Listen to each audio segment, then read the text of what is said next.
Hey guys, how's it going?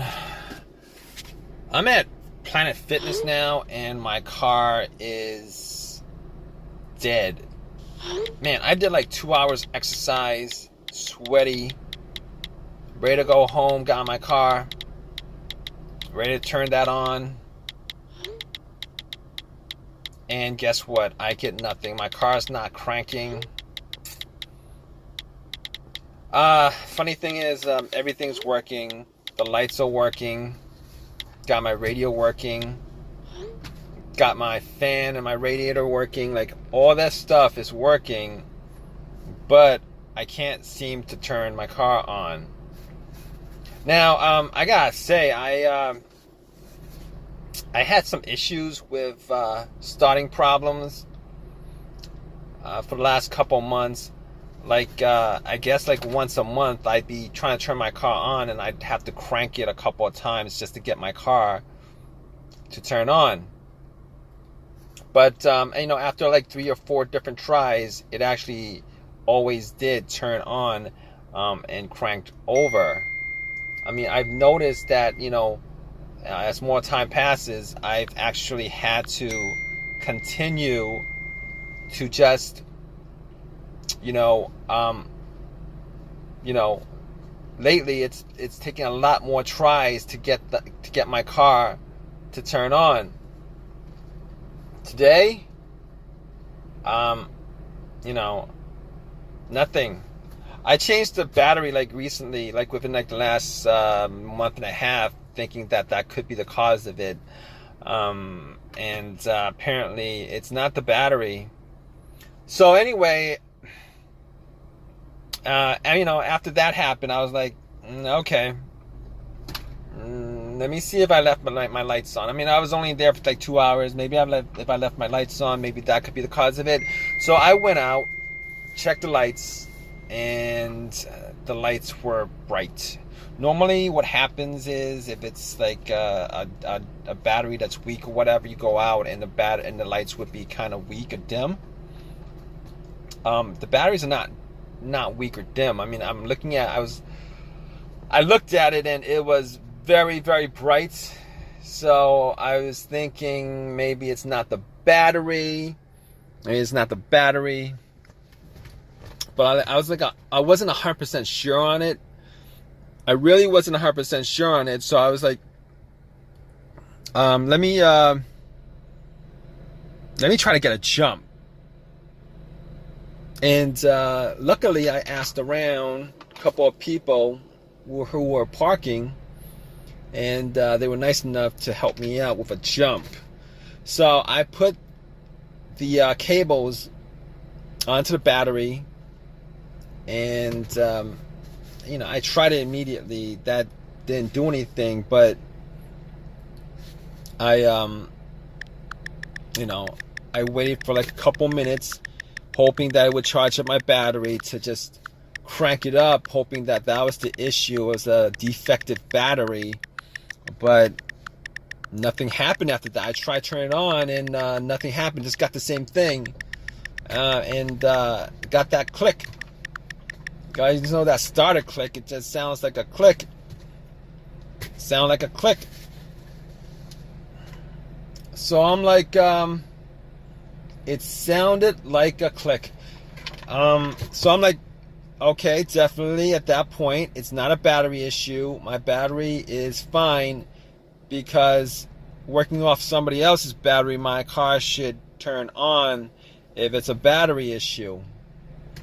All right. So figure it wasn't the battery. Battery's fine. It's good.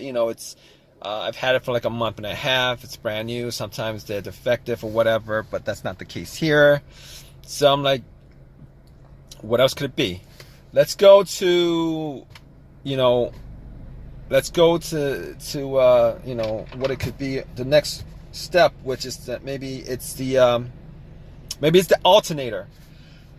So I'm like, it could be the alternator, but no, it couldn't be the alternator, because my car wasn't on. I didn't need my car on. My car wasn't on. My engine wasn't running.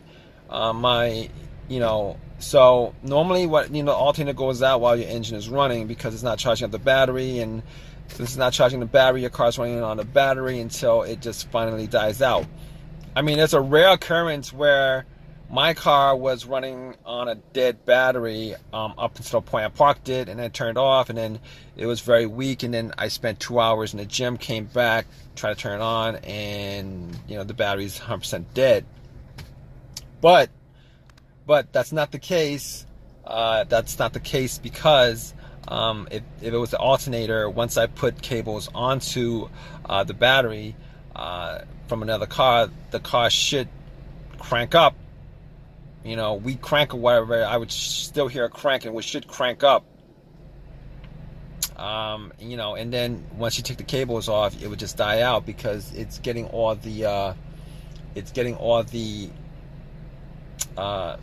power from the battery from the other car. But that's not the case here because I put the cables on the battery and nothing happened. So I could rule out the alternator, rule out the battery, rule out the alternator. So what else could it be? Well, next thing up could be fuses, could be a relay. Well, let's do the relay. So I was thinking, well, it could be the relay. It could be the starter relay. I know it's not the fuel pump relay, because if it's just the fuel pump relay, this car would actually crank. It just wouldn't crank over. So I could rule out the fuel pump relay. It could be it could be the relay to the computer also, but I'm not even gonna go there. So the fuel pump starter. Let's the work of the starter relay. Is it the starter relay? So the relay actually does what it does. It relays electricity when you try to turn on to the starter, and I hear clicks. I hear clicks every time I try to start up, and that tells me that it's not. That tells me that it is not the relay that's causing it, because if it was a relay that was causing it, I wouldn't hear clicking. I wouldn't hear click every time I try to, because what happens is that's the solenoid you're hearing clicking, but the starter motor is not engaging. So I hear click, but okay. So moving on from that. I'm not 100% sure of it. Not 100% sure of that, but let's move on. Fuses. It could be a fuse, but generally the 2 times that I've had issues with a fuse blown out and a no start issue, I've had this maybe twice since I've ever owned a car. So the first one was, the car cranked up, but it wouldn't turn over, and I went through, trying to figure out what that was, but it became, it was a fuse that was causing it. That's what was causing it. The car cranked, but it wouldn't turn over, and as far as trying to figure out, what's causing it, could be a whole bunch of other things causing it. Fuel pump, most likely a fuel pump, but it wasn't the fuel pump. Once I did a little fuse test to see which was good and which was bad, found out the bad fuse, popped it out, popped another fuse in, and it cranked over without a problem every single time. But that's not the situation here, because there's no crank at all. There's no crank at all. So that's not the situation here. The other time that I had a problem with fuse that caused a no start situation was no power to the car at all. I tried starting the car up, no power. It was as if somebody took the cables off the battery. Absolutely 100% dead. 100% dead. And it turned out, it was an Acura. It turned out to be a main fuse that connected the battery to the fuse box, and that was blown, which pretty much cut off all the power to the car. But that's not the situation here. It's not the situation here because, you know, I got everything still working. The lights work, you know, everything on the dash looks good. Everything on the dash looks good. Everything looks good, you know. So that's not the problem here. Okay, it's not the two cases of the fuses blowing that could have caused this. I mean, it could be, you know, something else with the fuses, another fuse that's blown, but I don't think that's the case. I don't think that's the case with this car, and not that I could actually test it out 100%, but I mean, just hypothetically speaking, I don't think the fuse is the cause of it. So if it's not any of those causes, I'm gonna guess that it's my starter. It's not starting, it's not cranking. I'm not hearing anything from the starter cranking. So I'm like, I mean, there's a couple ways I could test it. I could, you know, try to bump the starter. Well, that's not actually testing it. That's just hoping that it has one crank left to crank it up. You know, hitting the starter and stuff like that. I mean, that could work, but I'm not going to do it because I don't have a long enough crowbar, and I got to find out where the starter is on this car. And sometimes it's really not, you know, it's really not, you know, in a place where I could actually bump it.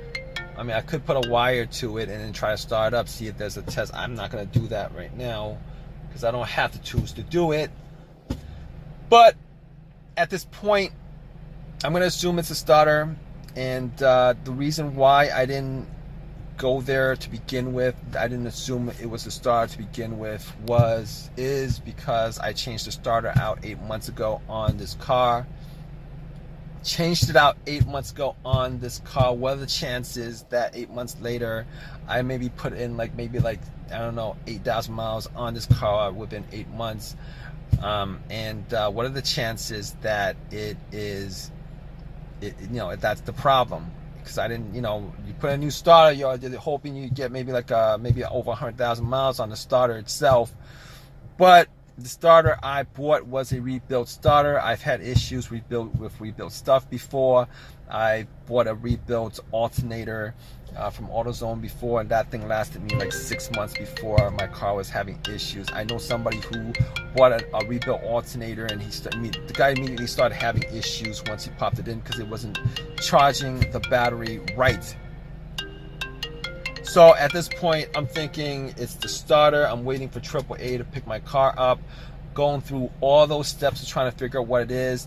Now, I can't really say 100% for sure because I'm not actually out there testing it, but just from deductive reasoning on my part, I'm going to say it's the starter. And it kind of sucks that it's the starter because now I'm going to have to put some time in, you know, with this issue, and I've already put in maybe 45 minutes already. I'm waiting for an hour for AAA to come and get my car, and on top of that, I'm gonna have to either spend some time myself to put it in or pay somebody some money to put it in again. And that starter is warranted for I don't know what, a year or whatever, but it's warranted, and it kind of sucks because it's not actually the warranty that's the issue. It's putting the amount of time in to get the starter, paying somebody to put in the starter. You know, I gotta pay again to have that done, or spend some more time to do it myself. It's really a pain. It's really a pain in the butt, and I really do not want to do it. Last time I paid somebody to do it, I'm going to see if I could probably do it myself because I don't want to spend that extra money. It kind of sucks. But it is what it is. I mean, right now, I'm thinking it's the starter. I was hoping maybe it would have been something simple. Would have been great if it was something simple. I'm sweating. Just did 2 hours, I'm sweating, and all right, guys, I'm just babbling on right now. I'm hoping AAA just comes, stops by to tow my car really within the next 30 minutes. But I know I'm gonna wait an hour for them to get here. But I'm gonna keep you guys updated. All right, guys. All right, guys. So yeah, got that starter put in. It was a starter. and that actually just sucks. It was the starter that was causing it. Oh man. So I had to pay somebody to do it. Sucks. You know, I'm like within a year, within 8 months now, I had the starter put in twice. And this stuff shouldn't happen, but if you guys know anything about, you guys know anything at all about rebuild stuff, you know, rebuild stuff, they only rebuild like a part of the stuff, part of it. Like the part that's broken is the part they rebuild, and all the other components on the you know, on the starter, alternator, whatever is being rebuilt, that's got the same mileage that it had on there originally. So, I mean, I did not want to buy a brand new starter because, you know, they're like twice as much, like $300 versus $150. You know, had warranty on it, so I got the starter anyway, warranted. You know, it's still warranted, but still, I didn't want to pay any more than I need to. Already complained to them about it, but you know, they're not going to give me money to get it redone. So, but that's just what it is. That's probably why it's warranted to begin with. But anyway, hope you guys enjoyed this video, or I hope it has helped you out. Please give me a thumbs up. If you guys got any comment, please comment, and please subscribe, guys. All right, take care.